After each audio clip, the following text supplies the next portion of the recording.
قل أأنتم أعلم أم الله ومن أظلم ممن كتم شهادة عنده من الله وما الله بغافل عما تعملون.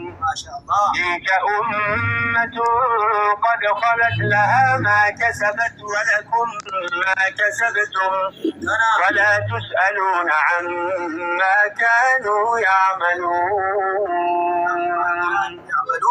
سيقول السفهاء من الناس ما ولاهم عن قبلتهم التي كانوا عليها قل لله المشرق والمغرب يهدي من يشاء إلى صراط مستقيم. وكذلك جعلناكم أمة وسطا لتكونوا شهداء على الناس ويكون الرسول عليكم شهيدا وما جعلنا القبلة التي كنت عليها إلا لنعلم من يتبع الرسول ممن ينقلب على عقبيه وإن كانت لكبيرة إلا على الذين هدى الله وما كان الله ليضيع إيمانكم إن الله بالناس لرءوف رحيم.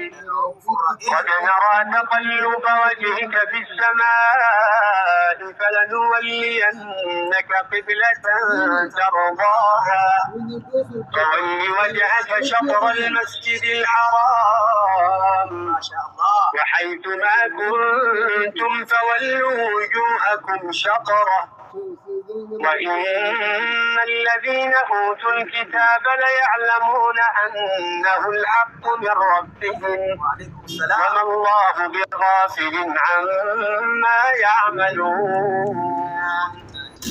ولئن أتيت الذين أوتوا الكتاب بكل آية ما تبعوا قبلتك وما أنت بتابع قبلتهم وما بعضهم بتابع قبلة بعض ولئن اتبعت أهواءهم من بعد ما جاءك من العلم إنك إذا لمن الظالمين.